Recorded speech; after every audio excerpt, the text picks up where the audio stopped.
Hello, and welcome to Aldsidu. Ald meaning old, Sidu meaning ways or customs. Today's video is, does Bede's calendar prove that the Angles were different from the Scandinavian heathens? So, the most famous Old English writing is Beowulf. And Beowulf doesn't mention Jutes or Angles nor Saxons. Now, I understand people will say, no, wait a minute, maybe the Chronicle is more famous than Beowulf. I think Beowulf is king because it's known as being the oldest Old English source ever, and many people say because it's the oldest ever, it's the first. Certainly the oldest that has survived. But nonetheless, if you read Beowulf, Beowulf is about Swedes, Geats, and Danes. And to argue that English heathens did not admire Swedes, Geats, and Danes when their stories were told in their halls is odd. So I absolutely have the belief that the Germanic tribes had far more in common than they had differences. Fact, all Germanic tribes are lunar solar. All Germanic tribes had 2 seasons. All at midpoints of the seasons, except of course on the lunar leap years where there was only a midpoint of winter.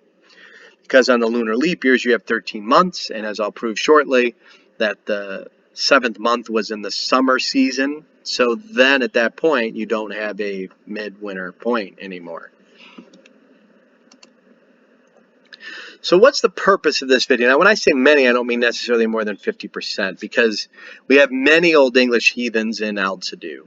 But you know, I've been heathen for 21 years, actually probably a little over 21 years now if I think about it. But you know, when I first became heathen, I followed the Wiccan Wheel of the Year. And, you know, I kept changing my mind in many things over 15 years. And then in year 16-ish, I started my blog site. I started Aldsidu, and I started the YouTube channel a couple years ago. You know, over the last 5-6 years, I've changed my mind very little. But over my first decade and a half in heathenry, I changed my mind a lot because I kept studying. And I'm not saying that I'm not open to changing my mind now, because I'm going to continue to study and I'm going to continue to ask questions.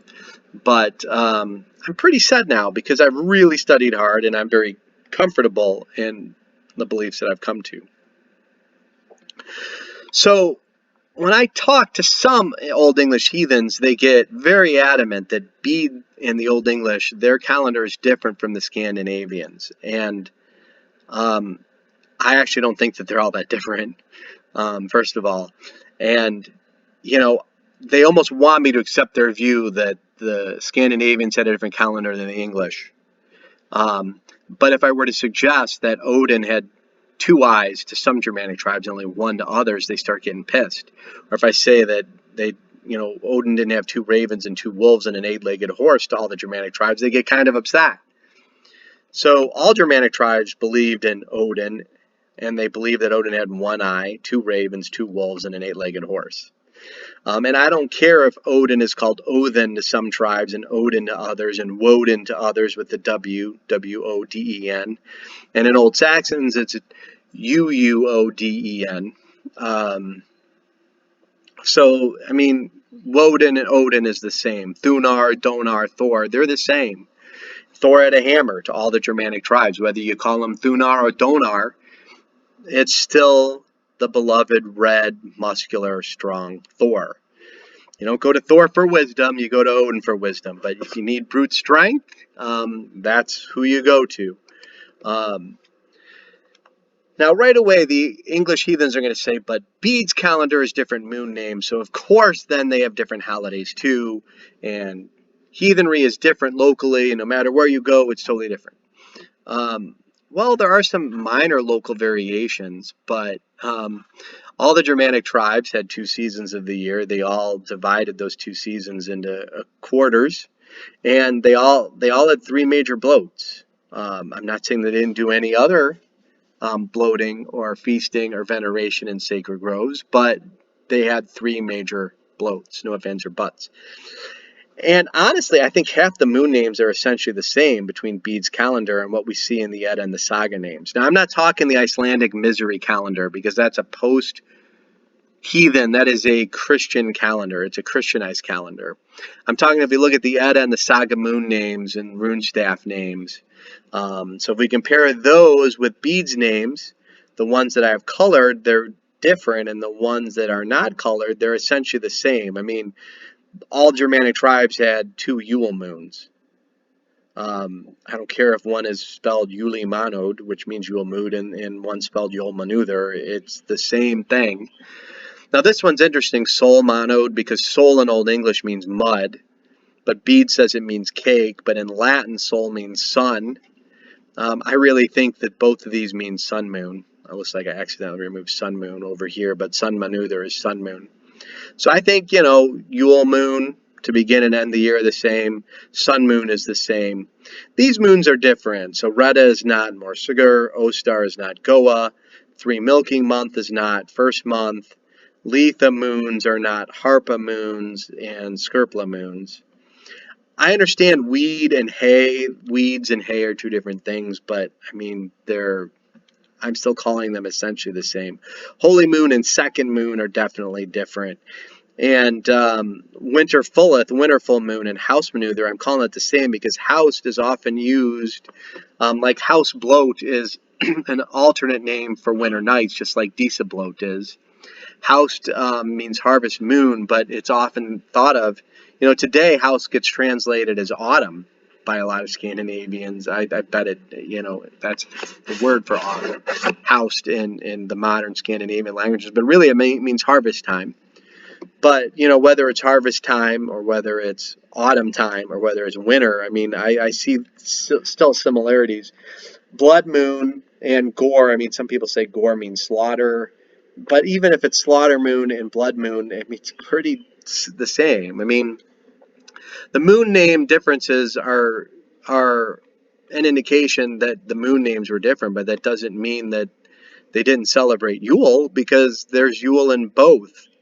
And I think that's pretty apparent. Now, all Germanic and all Scandinavian peoples had 2 seasons, winter and summer, and winter always had a midpoint. That's fact. Dr. Andreas C. Zautner, a Swedish scholar, is very clear in his work and his books. All the Swedish scholars are pretty clear that that is fact. Okay? And Bede, an English monk, he wrote in the year 725, he said, when, however, an embolism occurred, that is, in a year of 13 lunar moons, they added the extra moon to the summer. So again, Bede is proving that, like the Scandinavians, the English are lunisolar. And Bede even says they're lunar-solar year. He says the moon by which they add their winter season is called winter filleth, a name compounded of the terms for winter and full moon, because from the full moon of that moon, winter begins. Now again, if winter begins on a full moon, then summer begins on a full moon 6 full moons later. And the midpoint, since there's 2 6-moon seasons and they're divided into 3 moon quarters, the midpoint's also on a full moon, because you can't have a solstice midpoint, because it's not a midpoint. You can't have a full moon in October, mid to late October at that, beginning winter, and then 2 months later you have midwinter, and then 4 months after that you have summer. That's illogical. So if you have a full moon beginning point, then you have a full moon ending point, and you have a full moon middle point. It's called common sense. Now, I get told a lot when I debate, and I believe in constructive debate. Debates become destructive when people are no longer learning and no longer thinking and no longer respecting one another. So I'm against destructive debate, but I'm all for constructive debate. No human alive is always right. So when people do debate constructively with me, they say, Robert only uses Icelandic sources, which are irrelevant to the English. The English should only look at Bede. I think both of these sentences are false. One, I do not use only Icelandic sources, and I also do not believe that Icelandic sources are 100% irrelevant to the English. And I don't think that the English should only look at Bede. I think the Old English heathen should think critically. All of us should think critically. So Dr. Andreas Nordberg, the world's foremost scholar on Norse holy days, makes it clear that the pre-Christian Yule feast occurs in the first full moon after the first new moon following the winter solstice, while the distinct took place in the third full moon according to the same method of calculation.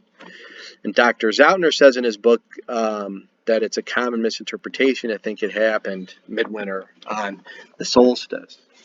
So absolutely believe that. So here's a German source.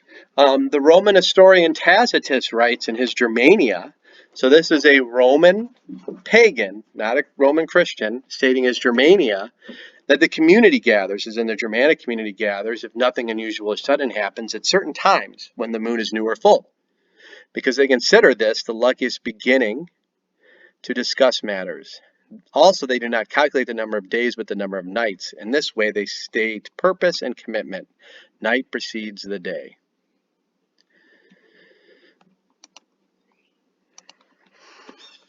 So here's a German source, and this guy's a Greek Orthodox Christian who celebrates Christmas on January 6th. The Chronicle of Thietmar of Merseburg. As I've heard odd stories concerning their ancient midwinter bloats, I will not allow this custom to be ignored. The middle of that kingdom is called Letteren, or Lara, in the region of Sealand, and all the people gathered every 9 years in January, that is after we have celebrated the birth of our Lord, and there they offer to their gods bloats. So after January 6th, because all the Christians did not even agree when Jesus was born, and the Greek Orthodox Church, through the first 4 centuries of the church existence, was actually bigger than the Latin Western Church. It's the opposite today. The Roman Catholic Church is the bigger of the two, but in ancient times, the church was bigger. And a lot of people say, well, the Christians stole, they replaced the birthday of Jesus with Germanic heathen holiday on the solstice.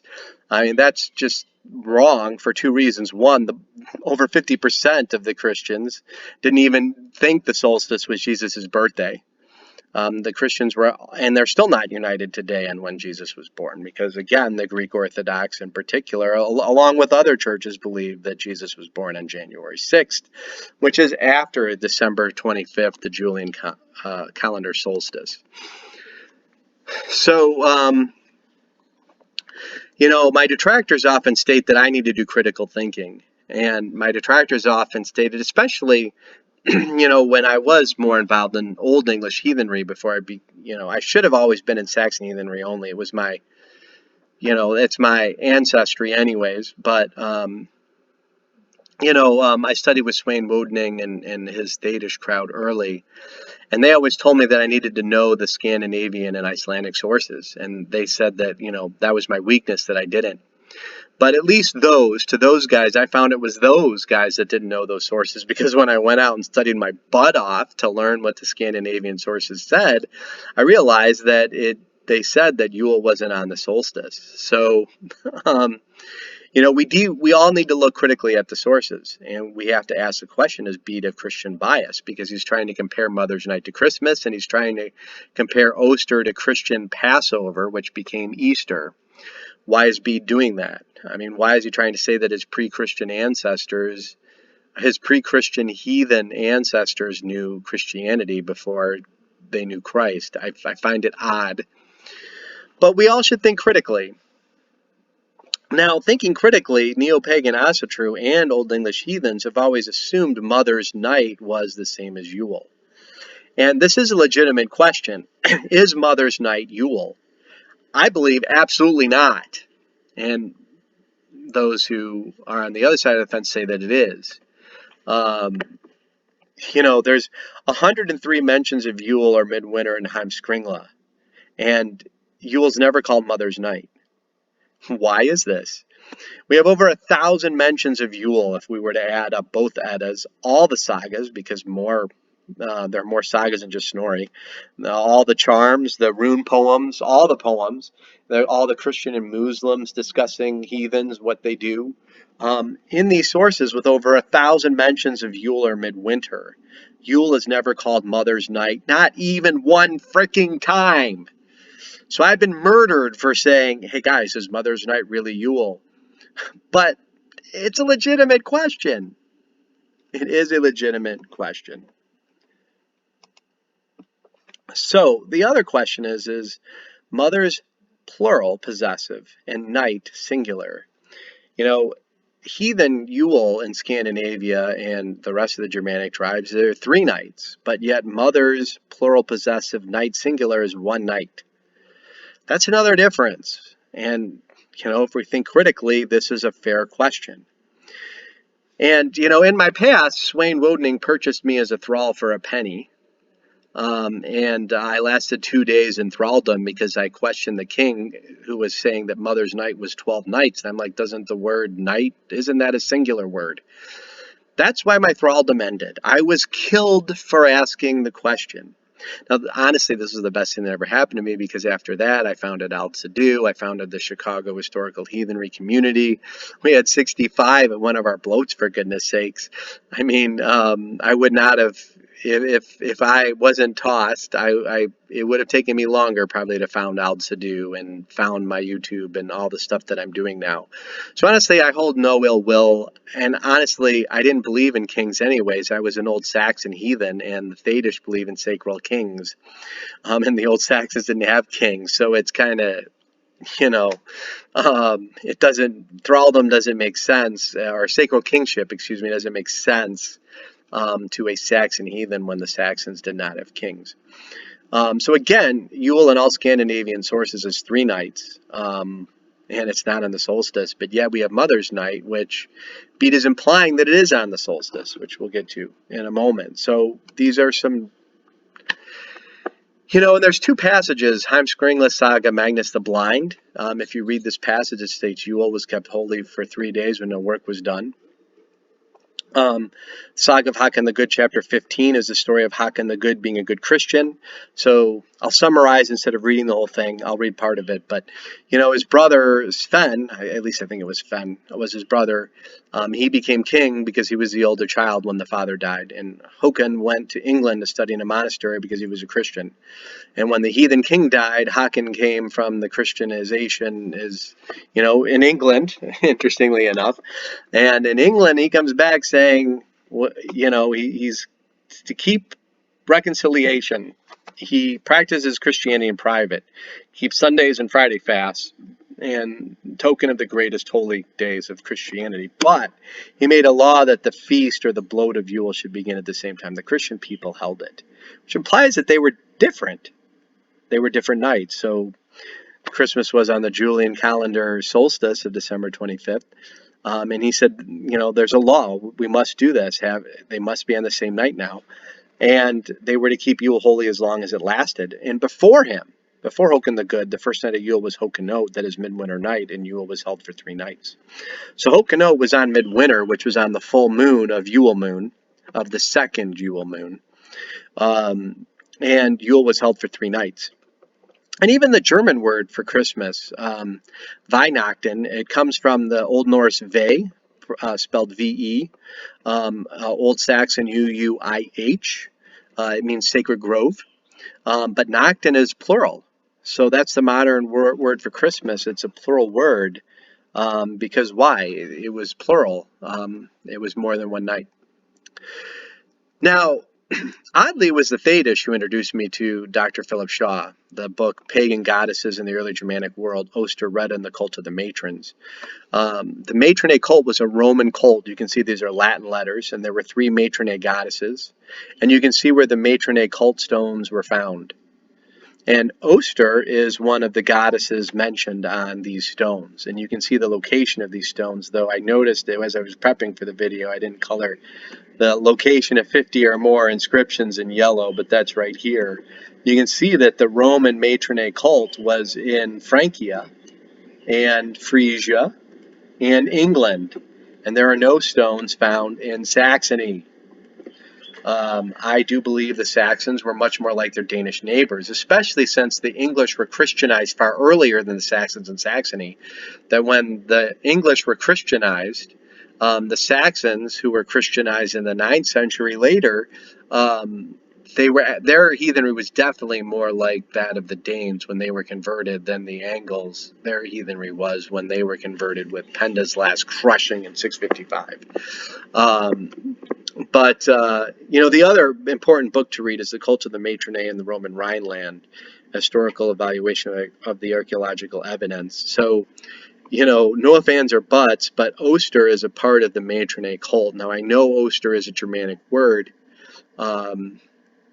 We believe it is linguistically tied to the word east, And I do believe that that is correct. So if you look at the linguistic evidence, it proves that Oster was known in Francia, Frisia, and England.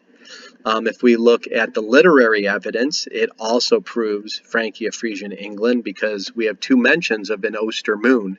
We have Bede recording it in the English calendar in De Tempore Rationae, chapter 15. We have Einhard in 830-ish AD in Vita Caroli Magni, chapter 29. He says Oster moon was the fourth moon of the Frankish heathen calendar. So we have literary and linguistic evidence tying, as well as you see in the map, the archaeological evidence. And when we have linguistic and archaeological evidence and literary evidence all tie, I would call it a slam dunk. This is where Oster the goddess was known, and this is only where she was known. And this is where the matronate cult was known. And it certainly came into England with the Germanic auxiliary troops, who the English brought the Romans brought into Britannia with them.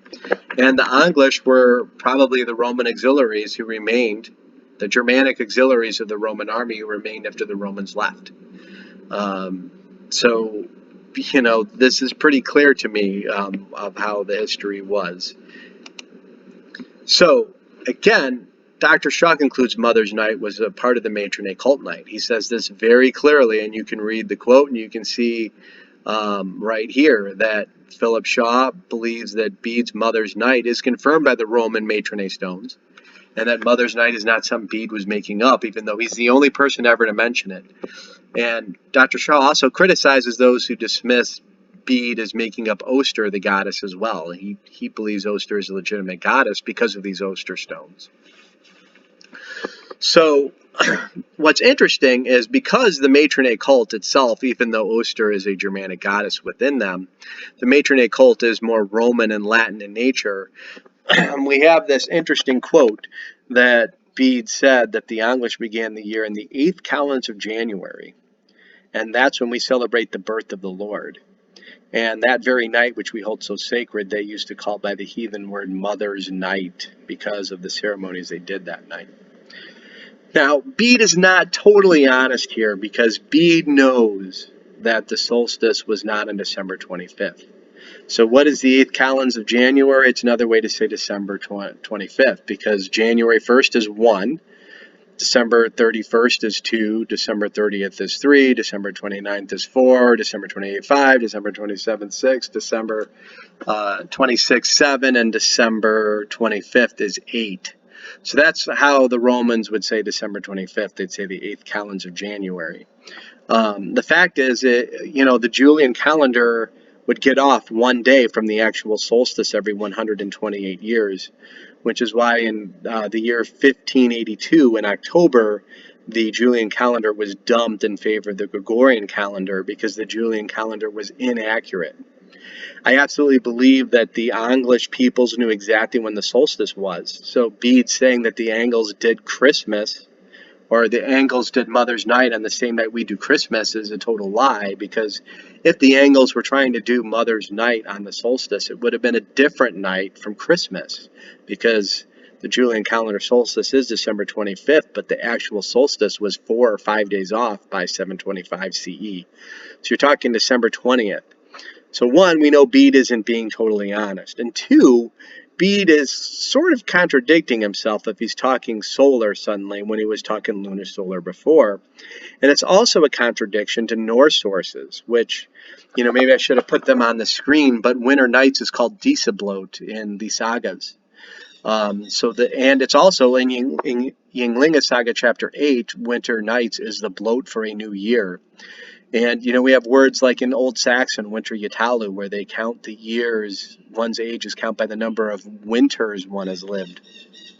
So, no ifs, ands, or buts, the Germanic year began at Winter Nights, and yet Bede is saying that the Angles began their year with Christmas or Mother's Night.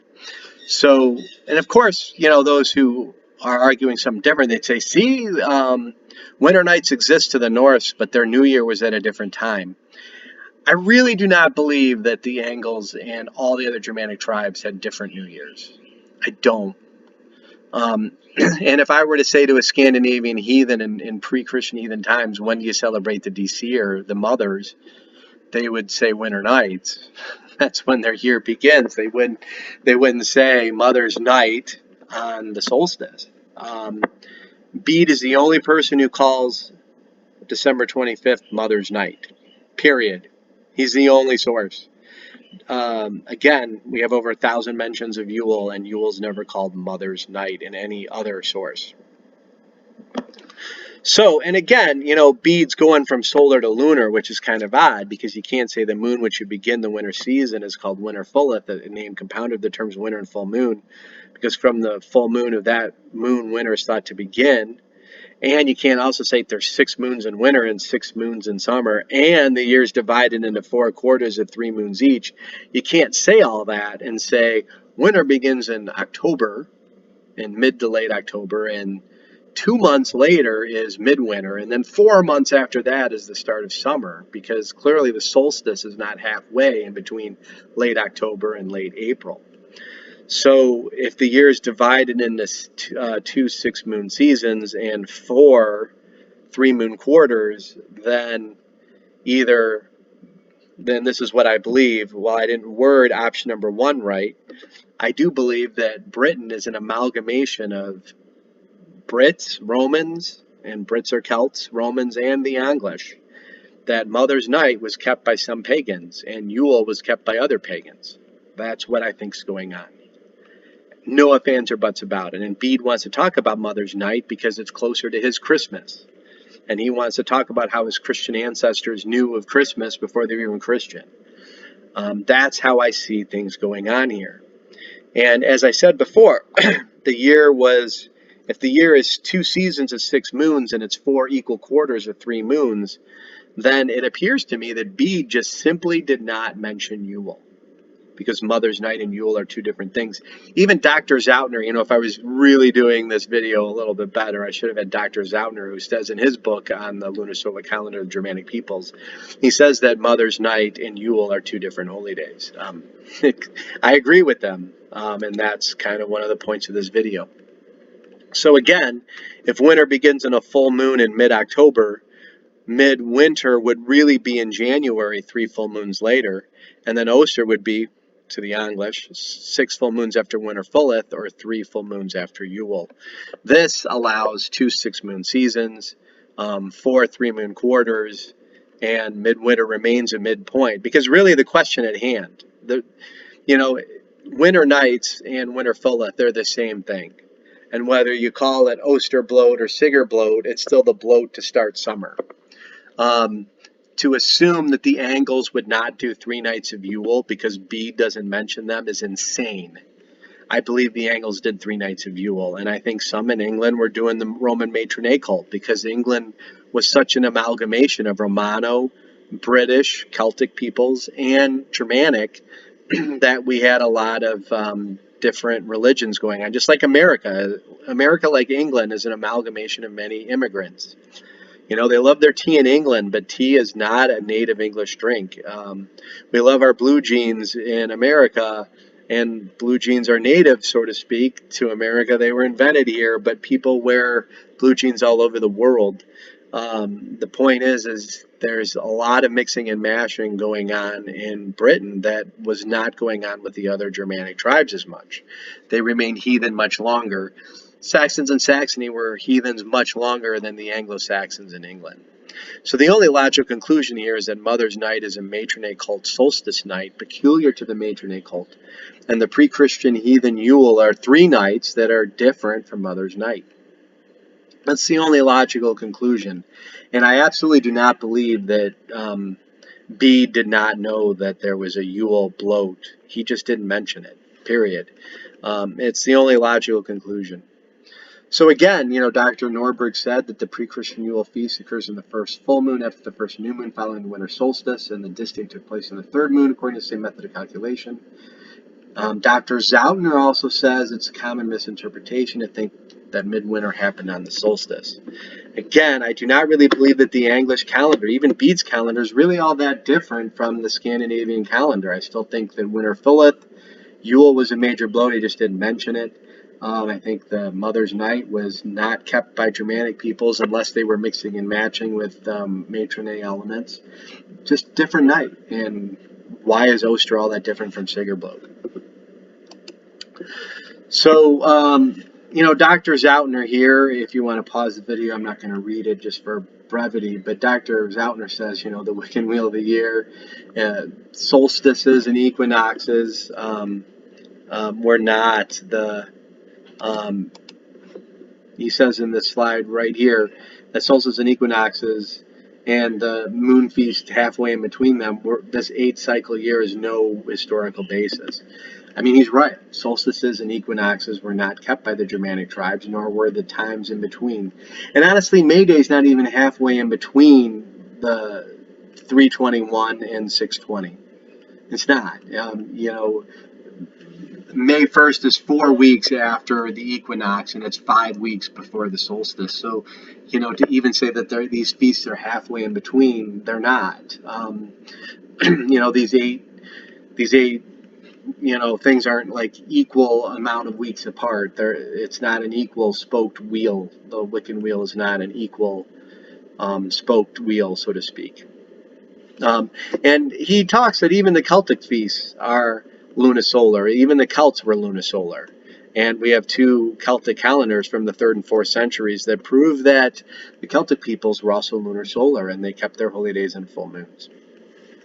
So, again, the only logical conclusion is that winter fulleth to the Angles is the same as winter nights. The English had to have had a Yule, even though Bede mentions 2 Yule moons, but he never mentions Yule, the celebration.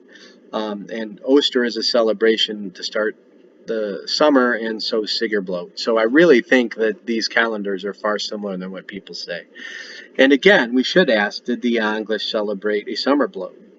Not a midsummer bloat. They didn't, because not only do the Scandinavian sources state that there was no summer bloat, midsummer bloat, but even Bede doesn't mention a midsummer bloat.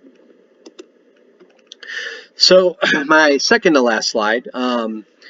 Thank you, Dr. Sven Nipschild, for proving to me that Easter was first called Easter in Saxon in the year 1473.